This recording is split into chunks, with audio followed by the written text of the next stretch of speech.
নমস্কার, দেখছেন চ্যানেল 24/7। এই মুহূর্তের ফার্স্ট নিউজ নিয়ে আপনাদের সঙ্গে রয়েছে আমি সৈকত। শুরু করছি ফার্স্ট নিউজ।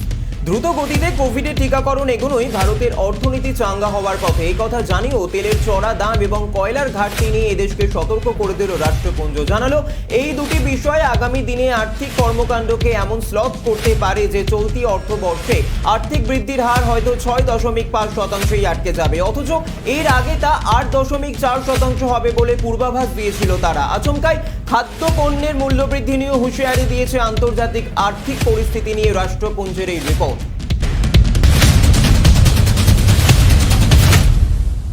অক্সফোর্ড বিশ্ববিদ্যালয়ে সাইদ বিজনেস স্কুলে নতুন ডিন হচ্ছেন অধ্যাপক সৌমিত্র দত্ত। এই প্রথম কোনো বাঙালি দায়িত্ব পালন করবেন। দিল্লির আইআইটি থেকে বিটেক, তারপর ইউনিভার্সিটি অফ ক্যালিফোর্নিয়া বার্কলে থেকে এমএস ও পিএইচডি। বর্তমানে নিউ ইয়র্কের কর্নেল বিশ্ববিদ্যালয়ের colonel S T. Johnson college of বিজনেসে অধ্যাপনা করেন সৌমিত্র। সেখানেই অধ্যাপনা করেন তার স্ত্রী লুড কাসানোভা। অক্সফোর্ডের সঙ্গে সৌমিত্রের সম্পর্ক অবশ্যই প্রথম নয়। এর আগে তিনি আমন্ত্রিত অধ্যাপক হিসাবে 6 মাস এই বিশ্ববিদ্যালয়ে অধ্যাপনা করেছেন।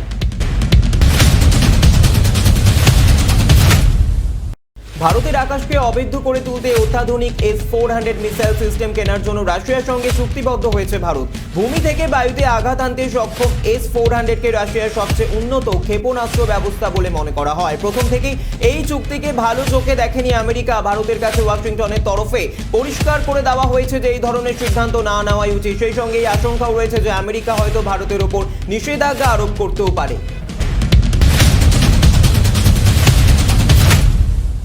বেশ কিছুদিন ধরেই বাংলাদেশের শাসক আওয়ামী লীগ ও বিরোধী বিএনপির মধ্যে রাজনৈতিক পারদ চড়ছে। বিএনপির অধ্যক্ষ খালেদা জিয়ার মুক্তি ও বিদেশ সুচিকিৎসার দাবিতে আন্দোলনে নেমেছে বিএনপি। শাসক বিরোধী চাপানোতরের মধ্যেই পাসপোর্ট বাতিলে হুঁশিয়ারি দিলেন শেখ হাসিনা সরকারের মন্ত্রী হাসান মাহমুদ। তিনি জানিয়েছেন, বিদেশে বসে বাংলাদেশের বিরুদ্ধে অপপ্রচারকারীদের পাসপোর্ট বাতিল করে দিতে পারে সরকার। বৃহস্পতিবার নিজের সচিবালয়ে সাংবাদিকদের মুখোমুখি হয়ে এমনটাই জানিয়েছেন মাহমুদ।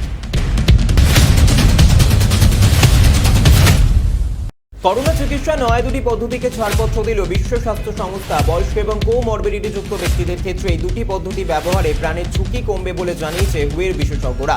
প্রথম পদ্ধতিতে গুরুতর কোভিড রোগীদের চিকিৎসার জন্য কর্টিকোস্টেরয়েডের সঙ্গে আর্থ্রাইটিসের ওষুধ ব্যারিসিটিনিউ ব্যবহারের কথা বলা হয়েছে। হুয়ের বিশেষজ্ঞ কমিটি জানিয়েছে এক্ষেত্রে রোগীর ভেন্টিলেটরের প্রয়োজনীয়তা কমবে। দ্বিতীয়ত ক্ষেত্রে বলা হয়েছে সাট্রোভিমাব নামে মনোক্লোনাল অ্যান্টিবডি ব্যবহারের মাধ্যমে চিকিৎসার কথা।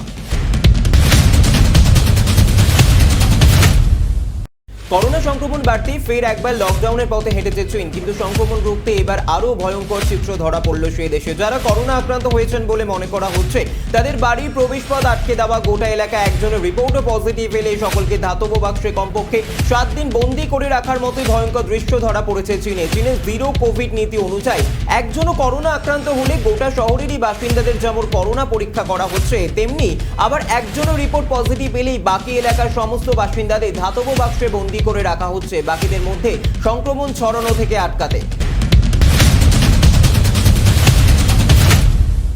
ফাইজার, মডার্না এবং জনসন অ্যান্ড জনসনের mRNA টিকার মতো অক্সফোর্ড বিশ্ববিদ্যালয় ও অ্যাস্ট্রাজেনেকার যৌথ উদ্যোগে বানানো কোভিড টিকারও দুটি পর্বের পর আরও একটি বুস্টার টিকার প্রয়োজন।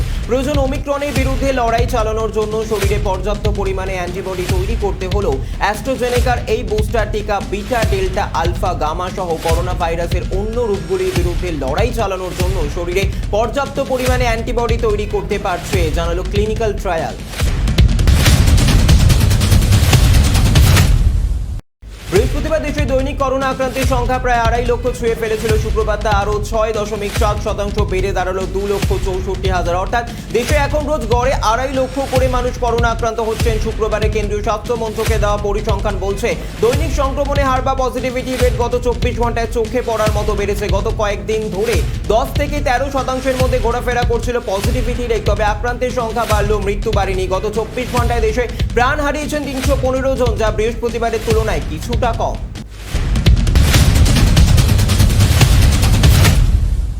আগামী 31শে জানুয়ারি থেকে শুরু হতে চলেছে এবছরের সংসদীয় বাজেট অধিবেশন। 1 ফেব্রুয়ারি পেশ করা হবে কেন্দ্রীয় বাজেট। 2 দফার এই অধিবেশন হবে। কেন্দ্রীয় সূত্রে তেমনটাই জানা যাচ্ছে। প্রথম দফার অধিবেশন চলবে 31শে জানুয়ারি থেকে 11 ফেব্রুয়ারি পর্যন্ত, প্রায় 1 মাসেরও বেশি সময় বিরতি শেষে দ্বিতীয় দফার বাজেট অধিবেশন শুরু হবে 14 মার্চ, চলবে 8 এপ্রিল পর্যন্ত। এদিকে ইতিমধ্যেই সংসদে 400রও বেশি কোভিড আক্রান্ত হয়েছেন বলে জানা গিয়েছে। রাজধানী দিল্লির বুকে বড়সড় নাশকতার ছক। পূর্ব দিল্লির গাজীপুর ফুলবাজারে পরিত্যক্ত ব্যাগ থেকে মিলল আইইডি বিস্ফোরক। কে বা কারা এই বিস্ফোরক ভর্তি ব্যাগটি গাজীপুর ফুলবাজারে রেখেছিল সেটা এখনো জানা যায়নি। পুলিশ সূত্রে খবর, রাজধানী দমকল দপ্তরে পরিত্যক্ত ব্যাগটি উদ্ধার করার জন্য ফোন করা হয়। সেই ফোনের সূত্র ধরে দিল্লি পুলিশের আধিকারিকরা ঘটনাস্থলে পৌঁছন। পাঠানো হয় বম্ব ডিসপোজাল স্কোয়াডও। বাজারের কাছে একটি ফাঁকা মাঠে বোমাটি নিষ্ক্রিয় করা হয়। পাঞ্জাব সফরে প্রধানমন্ত্রী নিরাপত্তায় যে সমস্যা হয়েছে তার জন্য দুঃখিত পাঞ্জাবের মুখ্যমন্ত্রী চরণজিৎ সিং চান্নি। বৃহস্পতিবার কোভিড পরিস্থিতি নিয়ে সব রাজ্যের মুখ্যমন্ত্রীদের সঙ্গে বৈঠক করেন প্রধানমন্ত্রী নরেন্দ্র মোদী।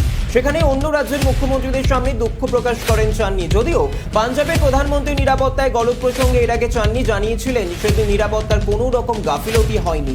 স্বরাষ্ট্র মন্ত্রকের কড়া বিবৃতির পরও একই কথা বলেছিলেন পাঞ্জাবের মুখ্যমন্ত্রী। ভোল বদলে নরম সুর দেখা গেল চান্নির গলায়।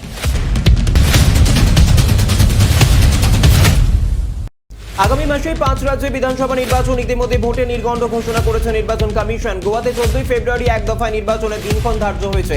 নির্বাচন ঘোষণা হওয়ার পর থেকেই রাজনৈতিক দলগুলির শেষ মুহূর্তে প্রস্তুতি তুঙ্গে। জানা গিয়েছে 40 আসনের গোয়া বিধানসভায় 38 আসনে প্রার্থী দিতে চলেছে গোয়ার শাসক দল বিজেপি। শুক্রবার এমনটাই জানিয়েছেন গোয়া বিজেপির এক সিনিয়র নেতা।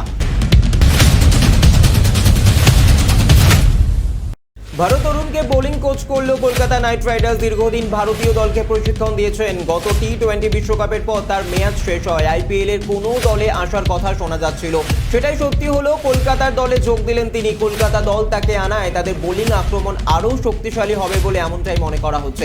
ভারত বলেন, নাইট রাইডার্সের মতো সফল একটা দলের বোলিং কোচ হতে পেরে দারুণ লাগছে।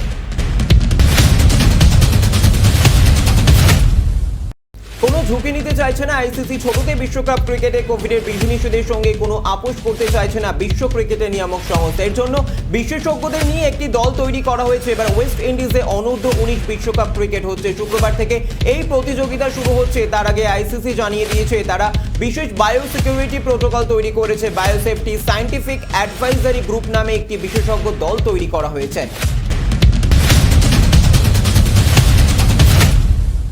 দুই বাংলার অভিনয় জগতে ইদানিং আলোচিত নাম মোশাররফ করিম। বাংলাদেশের টিভি নাটক থেকে দুই বাংলার অন্য ধারা চলচ্চিত্রে নিয়মিতই প্রশংসা পাচ্ছে তার কাজ। এবার ওটিটি প্ল্যাটফর্মে হয়েছে তার নতুন কাজ দৌড়। রায়হান খানের পরিচালনায় নতুন সিরিজে তার সঙ্গে আছেন অভিনেত্রী রফিয়াত রশিদ মিথিলাও। একাধিক সাক্ষাৎকারে মোশাররফ করিম বলেছেন তার অভিনয় গুরু তারিফ আনাম খান।